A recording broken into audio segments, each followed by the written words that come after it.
የ2026ቱ የዓለም ዋንጫ ትላንት የተጀመረ ይመስላል። በተለያዩ ጨዋታዎች ጎሎች ዘንበዋል። ሜሲ ሃትሪክ ሰርቷል። ኬሊያን ኤምባፔና አርሊንግ ሃላንድ ሁለት ጎሎችን አስገብቷል። ስለ ሜሲ አርሊንግ ሃላንድ ተናግረዋል። ከዛ ባሻገርም የተለያዩ ስፖርታዊ መረጃዎችን ነግራችኋለን። ይህ ጎልደን ስፖርት ነው። ሼር፣ ላይክ፣ ሰብስክራይብ በማድረግ ቤተሰብ ይሁኑ።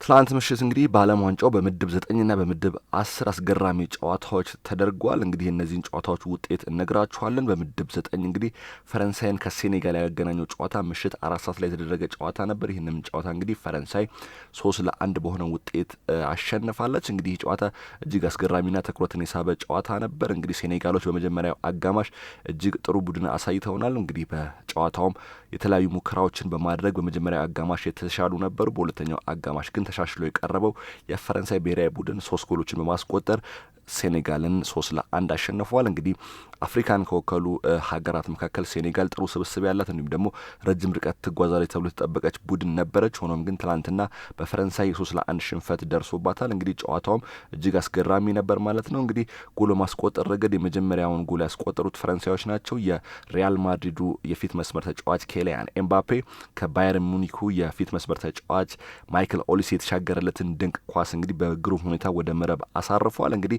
የትላንትናው ምሽት በተለይ ለኦሊሴ እጅግ አስገራሚ ምሽት ነበር። ኦሊሴ ትላንትና እጅግ ያማረ ምሽት አሳልፏል። እንግዲህ የጨዋታው ኮከብ ተብሎ ተሸልሟል። እንግዲህ ለኬሊያን ኤምባፔም የመጀመሪያውን ጎል አሲስት ያደረገው ይህ ተጫዋች ነው።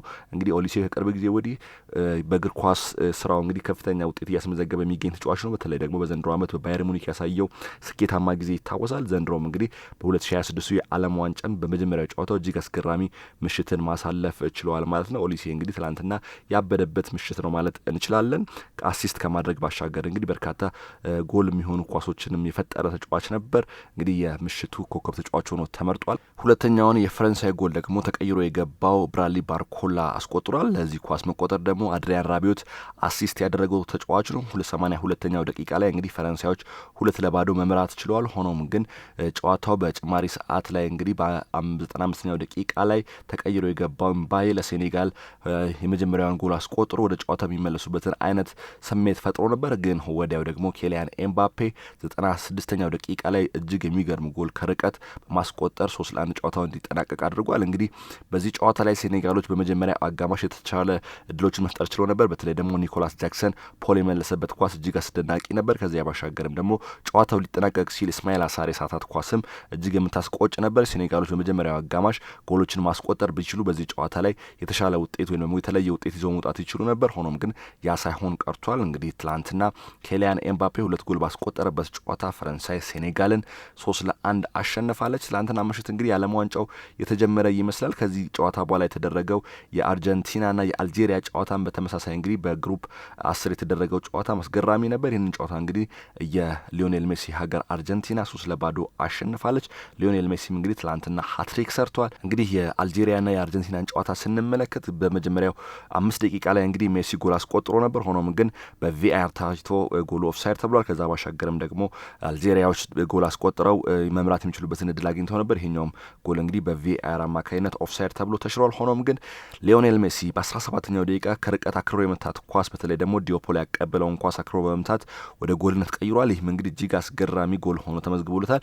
ሊዮኔል ሜሲ እንግዲህ በዓለም ዋንጫው ከርቀት ያስቆጠራቸው ጎሎችም ወደ 6 ደርሰውለታል ማለት ነው። ትላንትና ሊዮኔል ሜሲ እንግዲህ በትልቅ እድሜው ሃትሪክ የሰራ ተጫዋች ሆኗል። በርካታ ታሪኮችን ነው ያስመዘገበው። ሁለተኛውን ጎል ደግሞ በ60ኛው ደቂቃ ላይ ያስቆጥሯል። ሶስተኛውን ጎልም እንግዲህ በ76ኛው ደቂቃ ላይ ከኒኮ ጎንዛሌዝ የተሻገረለትን ጎል ኳስ በ76ኛው ደቂቃ ላይ ወደ ጎል ቀይሮታል ማለት ነው። ትላንትና በነበረው ጨዋታ ላይ ምናልባትም በአልጄሪያ በኩል የኳስ ቁጥጥሩ ከፍተኛ ነበር። አልጄሪያዎች እንግዲህ ኳሱን ተቆጣጥሮ ለመጫወት ሞክሮ ነበር። የኳስ ቁጥጥሩም እንግዲህ በጠቅላላው ሲታይ 53-47 ነበር። ሆኖም ግን ስመተኛውና መታተኛው ሊዮኔል ሜሲ ባስቆጠራቸው 3 ጎሎች አርጀንቲና ቀለል አድርጋ አልጄሪያን 3-1 በማሸነፍ እንግዲህ የ2026 የዓለም ዋንጫ ጨዋታ ጅማሬዋን አድርጋለች። ትላንትና እንግዲህ ሊዮኔል ሜሲ ለአርጀንቲና 3ቱንም የማሸነፊያ ግቦች አስቆጥሯል። እንግዲህ በዚህኛውም እንግዲህ ሜሲ በ200ኛ የብሔራዊ ቡድን ጨዋታው ያስቆጠራቸው እነዚህ ግቦች በዓለም ዋንጫው 16ኛ በብሔራዊ ቡድን ደረጃ ደግሞ 120ኛ ሆኖ ተመዝግበዋል። ሜሲ እንግዲህ ትላንትና የተለያዩ ክብረ ወሰኖችን ያሻሻለው በዓለም ዋንጫ የምንጊዜም ከፍተኛ ግብ አስቆጣሪነቱን ከጀርመናዊው ሚሮስላቭ ክሎስ ክብረ ወሰን ጋር ተጋርቷል። በውድድሩ ታሪክም በአንድ ጨዋታ ሁለትና ከዚያ በላይ ግብ ያስቆጠረና ሃትሪክ የሰራ በእድሜ ትልቁ ተጫዋች እንዲሁም ደግሞ በዓለም ዋንጫ ከሳጥን ውጪ በርካታ ግቦችን ያስቆጠረ ተጫዋች ሆኗል ማለት ነው። ትላንትና ሊዮኔል ሜሲ እንግዲህ ከሳጥን ውጪ ያስቆጠረው ጎል በዓለም ዋንጫው 6ኛ ሆኖ ተመዝግቦለታል። እንግዲህ በዓለም ዋንጫው 17ኛ ጎሉንም አስቆጥሯል ማለት ነው። ሊዮኔል ሜሲ እንግዲህ እድሜው 39 ላይ ቢገኝም አሁንም እንደ ወጣት ተጫዋች ነበር ትላንትና ሜዳው ላይ ሲቦርቅ የነበረው። ምናልባትም በዚህ ዓለም ዋንጫም እንግዲህ ሜሲን በትላንትና አቋሙ እስከ መጨረሻው ልንመለከት እንደምንችል ፍንጭ የሰጠ ይመስላል። እንግዲህ ትላንትና ሜሲ አፍ ያስጫነ የብቃት ነበር ያሳየው። ይህም እንግዲህ ለስፖርት አድናቂያን በተለይ ደግሞ ለእግር ኳስ አድናቂያን እጅግ የሚገርም ነው። ለአድናቂዎቹም ደግሞ ትላንትና እጅግ አስገራሚ ምሽት ነበር። አርጀንቲናውያንም እንግዲህ ለሜሲ በጣም የጠለቀ ፍቅራቸውን ሲያሳዩ ነበር። የትላንትናው ምሽት እንግዲህ ለሜሲና ለአርጀንቲናውያን እጅግ ያማረ ምሽት ሆኖ አልፈዋል። ሌላኛው በምሽቱ የተደረገና ትኩረትን የሳበ ጨዋታ ደግሞ ኖርዌይን ከኢራቅ ያገናኘው ጨዋታ ነው። በዚህ ጨዋታ ላይ እንግዲህ የማንቸስተር ሲቲው የፊት መስመር ተጫዋች አርሊንግ ሃላንድ 2 ግቦችን አስቆጥሯል። ትላንትና እንግዲህ ኮከቦቹ ግቦችን ሲያስቆጥሩ ነው ያመሹት። አርሊንግ ሃላንድም እንግዲህ ትላንትና ለኖርዌይ 2ቱን ጎሎች አስቆጥሯል። በ29ኛው ደቂቃና በ43ኛው ደቂቃ ጎሎችን አስቆጥሯል።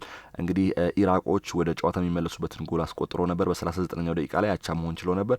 ሆኖም ግን አርሊንግ ሃላንድ በ43ኛው ደቂቃ ባስቆጠረው ጎል ኖርዌዮች መምራት ችሏል። ከዛ በኋላም እንግዲህ ከረፍት መልስ በ76ኛውና እንዲሁም ደግሞ 96ኛው ላይ ሁሴን በራሱ ላይ ባስቆጠረው ጎል ኖርዌዮች ኢራቅን 4-1 በማሸነፍ በምቾት የመጀመሪያውን ጨዋታቸውን ማሸነፍ ችለዋል። ትላንትና እንግዲህ የኢራቅና የኖርዌይ ጨዋታም እንግዲህ በኖርዌይ የኳስ ቁጥጥር የበላይነት የነበረበት ነበር። ኖርዌዮች 62-38 የኳስ ቁጥጥር ብልጫ ነበራቸው። እንግዲህ በጎል ሙከራ ረገድም ኖርዌዮች የተሻሉ ነበሩ። በተለይ ደግሞ በኦፍ ታርጌት ምንም እንኳን ኢራቆች 8 ኦፍ ታርጌት የሆነ ሙከራ ቢያደርጉም እንግዲህ ኖርዌይ 5 ኦን ታርጌት በመሞከር ከ5ቱ ደግሞ 4ቱን ወደ ጎል በመቀየር ትላንትና በምቾት ኢራቅን በማሸነፍ የመጀመሪያ ድሏን በመቀዳጀት የዓለም ዋንጫውን ጀምራለች። የማንቸስተር ሲቲው የፊት መስመር ተጫዋች አርሊንግ ሃላንድ እንግዲህ ከጨዋታው በኋላ ትላንትና አስገራሚ ፖስት በኢንስታግራሙ ላይ ፖስት አድርጓል። ይህም እንግዲህ እርሱ በዚህ ትላንትና ኖርዌይና ኢራቅ ባደረጉት ጨዋታ ላይ 2 ጎሎችን አስቆጥሯል። ከዛ ባሻገርም እንግዲህ አርሊንግ ሃላንድ ፖስት ያደረገው ስለ ራሱ ሳይሆን ስለ ሊዮኔል ሜሲ ነው። እንግዲህ በሊዮኔል ሜሲ ብቃት ትላንትና ያልተደነቀ የለም። አርሊንግ ሃላንድም እንግዲህ ሊዮኔል ሜሲን ከዚህ ዓለም ውጭ የሆነ እጅግ አስገራሚና አስደናቂ ተጫዋች ነው ሲል ሜሲ ኢዝ ማድማን ሲል ገልጾታል። እንግዲህ ትላንትና የሜሲ ብቃት ተመልካችን ብቻ ሳይሆን የእግር ኳስ ተጫዋቾችን የሚያስገረም ነበር። አርሊንግ ሃላንድ እንግዲህ በትላንትናው የዓለም ዋንጫ የመጀመሪያ ጨዋታ 2 ጎሎችን አስቆጥሮ ስለ ራሱ ፖስት ከማድረግ ይልቅ ግን ስለ ሊዮኔል ሜሲ ፖስት አድርጓል። ይህም እንግዲህ መነጋገሪያ ሆኗል ማለት ነው። ሊዮኔል ሜሲ እንግዲህ ትላንትና አስገራሚ ታሪክ በመስራት የበርካቶችን ትኩረት የሳበ ተጫዋች ሆኗል። ይህ ጎልደን ስፖርት ነው። ትኩስና አዳዲስ ስፖርታዊ መረጃዎች እንዲደርሷችሁ ሼር፣ ላይክ፣ ሰብስክራይብ በማድረግ ቤተሰብ መሆናችሁን